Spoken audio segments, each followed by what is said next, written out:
Hey everyone, Mr. Sujano here, your source for gaming, tech, news, and reviews. In today's video, we are going over the absolute easiest way to install RetroPie on a Raspberry Pi. Let's get started. To kick things off, today Raspberry Pi had a pretty big announcement. In honor of National Video Game Day, you can now install RetroPie to your microSD using the Raspberry Pi Imager. This makes the process so much easier. To say I am excited about this announcement would be a pretty massive understatement. I am really excited about this. Installing RetroPie got so much easier by a simple step. Thank you, Raspberry Pi. This is incredible. So to get started here, head to raspberrypi.org/downloads. I will leave this link in the description below.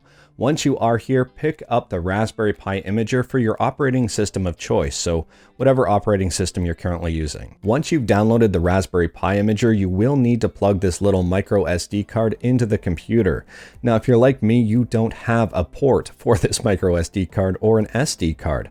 I have to use a card reader, so what I have here is an Anker micro SD to SD card reader. On the off chance that you don't have a card reader as well, I'll leave a link to this in the description below. It's about 10 bucks and has worked very well. I've had it for, give or take 5 or 6 years with no issues whatsoever. Once your micro SD card is plugged into the computer, go to this button here where it says Choose OS.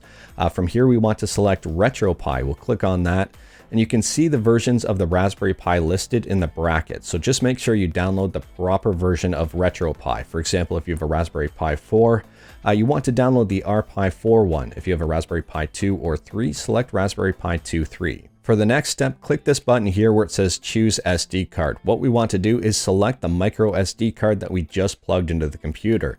Now, point of advice here, or maybe just a lessons learned from me, make sure you select the right micro SD card. I've had multiple things plugged in and I accidentally selected the wrong device. So just double check to make sure you're clicking the right thing. For me, I unplugged everything else, so this is the only device that's showing up right now, which is the micro SD card. So I'm just going to select this.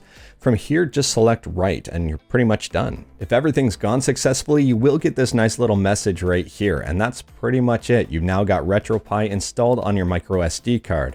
You can unplug the micro SD card, throw it in the Raspberry Pi, and you've got RetroPie. Now, once you've unplugged the micro SD card from the computer, put it back into your Raspberry Pi and powered up your Raspberry Pi, this is the screen you should get.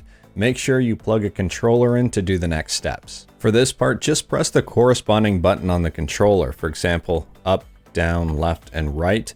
If you are missing a button and your controller doesn't have it, just press and hold the button to skip that button. For example, on this Nintendo 64 controller, I do have a start button, but I don't have a select button. So what I can do is just press and hold the start button again, and it will just skip over the select button. Once you finish setting up your controller, you should hopefully be at a screen that looks something like this. You'll notice right away there are no games included in RetroPie. We will have to add our own. To do that, you'll need a USB stick plugged into your computer. I'll flip back over to my computer now. So here's my computer screen up and running, and I do have the USB stick plugged in. I erased everything that was on the USB stick just to have something nice and clean. From this point, I'm going to create a folder that says RetroPie. To create a new folder, just right click, go to New, go to Folder, and from here type in RetroPie.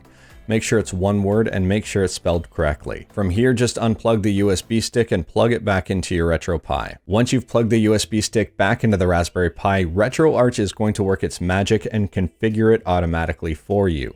If your USB stick has an activity light, you'll know when everything's done once that light stops blinking.